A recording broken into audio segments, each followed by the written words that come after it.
نبی صلی اللہ علیہ وسلم پر درود و سلام بھیجنے والی آیت ہم جانتے ہیں سورۃ الاحزاب میں ہے، اور وہ آیت اس طرح سے ان اللہ و ملائکتہ یصلون علی النبی یا ایھا الذین آمنوا صلوا علیہ وسلموا تسلیما۔ یہیں سے پھر ہم یہ درود و سلام کو ایک عبادت سمجھتے ہیں، نمازوں میں اختیار کرتے ہیں، اور عموماً اپنی دعاؤں میں بھی سب سے پہلے آپ صلی اللہ علیہ وسلم پہ درود و سلام بھیجتے ہیں اور پھر اپنی دعا کرتے ہیں۔ دیکھیں اگر آپ سورۃ الاحزاب کے اوپر غور کریں نا تو آپ کو یہ سمجھ آئے گا کہ نبی صلی اللہ علیہ وسلم کی زندگی کا مشکل ترین دور وہ ہے جو کہ سورۃ الاحزاب میں بیان ہوا ہے، یعنی کہ آپ کو ہر طرف سے شدید مشکلات کا سامنا تھا۔ مدینے کے باہر آپ کے سارے دشمنوں نے ایک ساتھ مدینے کے اوپر حملہ کر دیا تھا، جس کو کہ جنگ خندق یا جنگ احزاب کہتے ہیں۔ 10,000 کا لشکر پورے مدینہ پہ چڑھ کر آ گیا، جو کہ اگر مدینہ کے اندر آ جاتا تو شاید ایک بچہ تک نہیں بچتا، کیونکہ ان کے مقابلے میں چند ہزار لوگ تھے، کوئی مقابلہ ہی نہیں تھا۔ دوسری طرف یہ کہ مدینے کے اندر جو منافقین تھے اور ساتھ میں جو یہود قبائل تھے جن سے کہ آپ صلی اللہ علیہ وسلم کے معاہدے ہوئے تھے، وہ سب کی پوری کوشش یہ تھی کہ کسی طریقے سے مدینے کے اندر ایک افراتفری افواہیں پھیلا دیں اس بری طریقے سے کہ اندر کے لوگ نہایت خوفزدہ ہو کے نبی صلی اللہ علیہ وسلم کو چھوڑ دیں۔ تو منافقین اور یہود کی یہ سازشیں اندر ہو رہی ہیں، باہر جو ہے یہ 10,000 کا لشکر کھڑا ہوا ہے، اور سارے مسلمان جو ہے ان کے اوپر وہ وقت ہے جو سورۃ الاحزاب میں ہے کہ ان کے اوپر خوف کا ایسا عالم آیا کہ ان کے جو کلیجے تھے وہ ان کے منہ کو آ گئے۔ یہ الفاظ ہیں سورۃ الاحزاب کے اندر۔ پھر آپ کو یہ نظر آئے گا کہ ایون نبی صلی اللہ علیہ وسلم کا اپنا جو گھر ہے، آپ کے ازواج مطہرات کے ساتھ بھی آپ کے کچھ مسائل چل رہے ہیں، یعنی کہ ایک شخص چاروں طرف سے تو کیا ہر طرف سے بری طریقے سے گھر چکا ہے، اور سارے لوگوں کا ٹارگٹ ایک شخص ہے۔ یہ ہے سورۃ الاحزاب۔ اس وقت اللہ تعالیٰ جو آیتیں اتار رہا ہے، ان آیتوں کے اندر مسلمانوں کو یہ ہدایت کی گئی کہ تم پیغمبر کا ساتھ دو ہر حال میں، جو بھی آزمائشیں اس وقت اللہ تعالیٰ آنے دے رہا ہے تمہارے اوپر، اس میں پیغمبر کا ساتھ دو۔ منافقین کو پھر بتایا کہ اگر تم نے یہی ریشہ دوانیاں اختیار کر کے رکھی تو تم پر اللہ کا عذاب آئے گا، اور نبی صلی اللہ علیہ وسلم کی بیویوں کو بھی ایک لاسٹ الٹیمیٹم دیا کہ یہی پریشانیاں ہیں جو پیغمبر کے ساتھ رہیں گی، آپ نے ان کے ساتھ رہنا ہے تو رہیے، نہیں تو ہم آپ کو ان سے الگ کر دیتے ہیں۔ یہ سارا کا سارا جو انوائرمنٹ ہے جب آپ کے سامنے رہے گا تو اس میں آپ دیکھیں کہ وہ ساری آیتیں جو ہمارے یہاں عموماً نبی صلی اللہ علیہ وسلم کی عظمت کے لیے پڑھی جاتی ہیں کہ لقد کان لکم فی رسول اللہ اسوۃ حسنہ، اور یہ جو درود و سلام بھیجنا، یہ ساری سورۃ الاحزاب میں ہے۔ یعنی کہ ان حالات میں بھی جو اللہ کا پیغمبر ہے وہ اپنے مشن سے ذرہ برابر نہیں ہٹا ہے۔ لوگوں کے کلیجے منہ کو آ گئے، لیکن پیغمبر جو ہے سب سے پہلی صف میں کھڑے ہو کے ابھی بھی دشمنوں کے مقابلے کے لیے تیار ہے۔ گھر میں جو بھی حالات ہیں وہ بالکل کمپرومائز نہیں کر رہا جو اسلام کا بیسک ویلیو سسٹم ہے، اور منافقین نے اگر غداری کر دی تو سارے لوگوں کے پیروں کھڑ گئے، لیکن پیغمبر اپنی جگہ پہ ڈٹا ہوا ہے۔ یہ وہ حالات ہیں جس میں کہا گیا کہ رسول کی زندگی میں دیکھو تمہارے لیے ایک اسوہ حسنہ ہے۔ یہاں پر جو صلو علیہ اور یسلموا تسلیما کے الفاظ آئے ہیں اس بیک گراؤنڈ کے اندر، تو آپ کو نظر یہ آئے گا کہ اصل میں یہاں پر جو لفظ استعمال ہوا ہے وہ ہے صلو علیہ۔ صلاۃ تو ہم نماز کو بھی نماز کا ترجمہ اصل میں تو عربی میں صلاۃ ہے، صلاۃ کے معنی دعا کے ہوتے ہیں، لیکن جب یہ صلو علیہ بنتا ہے تو اس کے معنی یہ ہوتے ہیں کہ دوسرے کی طرف محبت سے دیکھنا، اس کے اوپر رحمت بچھانا، اور جو محنت وہ کر رہا ہے اس کو اپریشیٹ کرنا۔ بلکہ بہت ہی خوبصورت بات حافظ احمد یار خان صاحب نے کہی تھی کہ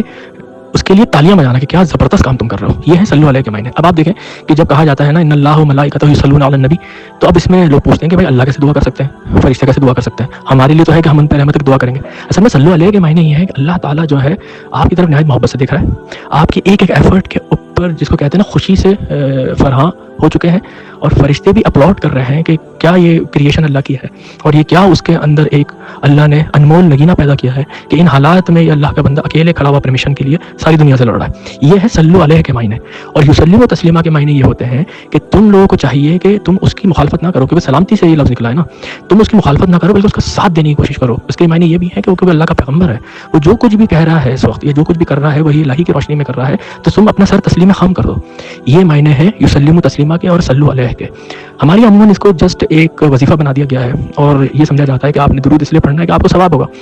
اصل میں ہمارا درود پڑھنا بھی یہ ریکگنیشن ہے کہ ہم یہ جان گئے کہ ہم تک اسلام پہنچانے کے لیے اللہ کے رسول نے کیا محنتیں کی ہیں، کیا قربانیاں دی ہیں، خاص طور پہ احزاب کے موقع پہ کہ آپ کے ساتھ کیا کیا ہوا ہے۔ احزاب کے معنی ہوتے ہیں کولیشن آف فورسز، حزب کے معنی ہوتے ہیں فوج، احزاب کے معنی ہوتے ہیں بہت ساری فوجیں۔ جیسے آپ کو یاد ہوگا کہ جب امریکہ نے افغانستان پہ حملہ کیا ہے تو کولیشن آف فورسز کے نام آتے تھے۔ کولیشن کا مطلب یہ کہ سارے ممالک مل گئے اور انہوں نے ایک جگہ پہ حملہ کیا۔ یہی ہوا تھا اس وقت کہ جب یہ غطفان کے قبیلے اور جب یہ خیبر کے یہودی اور جب یہ قریش، یہ سب کے سب مل کے 10,000 کا لشکر لے کے جب مدینے پہ چڑھائے تھے تو اس کو احزاب کہتے ہیں، ویسے تو اس کو عموماً جنگ خندق کہتے ہیں۔ ہمارا آج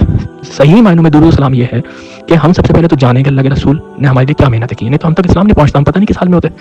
ہم کسی فلسفی کے فلسفے میں پھنسے ہوئے ہوتے ہیں، ہم ایتھیسٹ ہوتے ہیں، ہم ہندو ہوتے ہیں، ہم نہ جانے کیا ہوتے ہیں، لیکن کس محنت سے اس اسلام کی جڑیں وہاں پر انہوں نے جمائی ہیں، اس کے بعد وہ پوری دنیا میں پھیلا ہے، اس کی ریکگنیشن ہمیں ہونی چاہیے۔ وہ قرآن جو وہ چھوڑ کے گئے وہ کتنی بڑیا نور ہے ہمارے لیے، کتنی بڑی ہدایت ہے ہمارے لیے،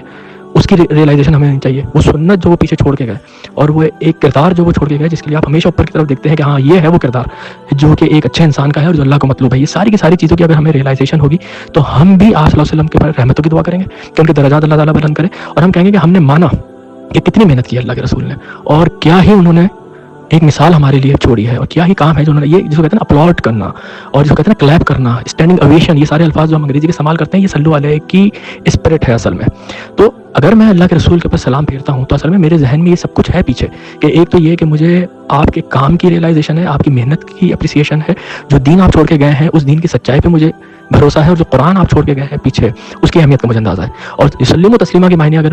میں سلام پھیرتا ہوں تو اس کا مطلب یہ ہے کہ میں یہ کہتا ہوں کہ اللہ کے رسول میں کوئی ایسا کام نہیں کروں گا جو کہ آپ کی دعوت کے خلاف ہوگا, لیکن لوگ دیکھ کے مجھے کہیں کہ یہ ہے پیغمبر کا امتی. نہیں, میں ایسا کردار بنانے کی کوشش کروں گا جس کا بلو پرنٹ آپ نے ہمارے لیے چھوڑا, کہ لوگ یہ کہیں کہ اچھا یہ اگر مسلمان ہے تو میں جاننا چاہوں گا کہ اسلام کیا ہے, اور میں جاننا چاہوں گا اسلام کا پیغمبر کیا ہے. تو سب سے پہلی چیز تو یہ ہے کہ ہم ان کی مخالفت نہ کریں. پھر اس کے بعد جو ان کے احکامات ہیں, جو